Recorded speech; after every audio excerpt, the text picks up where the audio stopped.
ওর যে মিস পড়ায় আর কি, বাচ্চার যে মিস পড়ায়, ও আমাকে বলছে যে আপু আপনার বাচ্চা কোথায়, বলছে যে আপনি কিছু জানেন। আমি বলছি কি হয়েছে, বলে যে সাউথ পয়েন্ট এরকম বিমান পড়ছে। সেই মুহূর্তে আমরা একজন গার্ডিয়ান পাচ্ছি, তার এক ছেলে এবং এক মেয়ে কিন্তু এই মাইলস্টোনে পড়তো।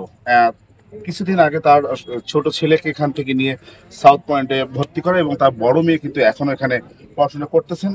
তার আপুর কাছে আমরা শুনবো আসলে এই আজকের যে ঘটনা। আপনার মেয়ে যেহেতু স্কুলে পড়ে, তো আপনার মেয়ে কি আজকে স্কুলে ছিল কিনা? না, আজকে ছিল না।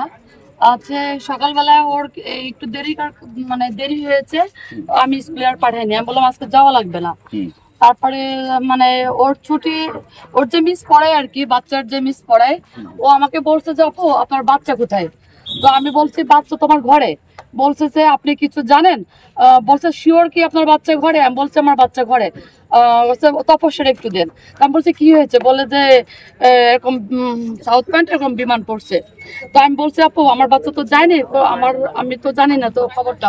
উনি খবর দেওয়ার পরে পরে আমি আবার ছুটে আসছি এটা দেখার জন্য, কিন্তু আমি ভিতরে ঢুকতে পারিনি।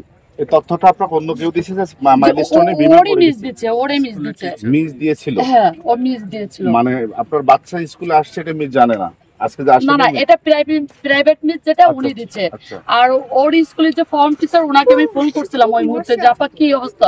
বললো আপা আমি কথা বলতে পারবো না এই মুহূর্তে, এই মুহূর্তে খুব চরম চরম অবস্থা, আপা কথা বলার মতো কোনো ভাষা আমাদের নেই, এতটুকু বললো। কিন্তু ও যে স্কুলে আসছে কি আসেনি এটাও কিন্তু মিস হয়তো বা জানে না, বা জানারও চেষ্টা করিনি। কিন্তু আমার বাচ্চা তো স্কুলে আসেনি, আমি এতটুকুই জানি।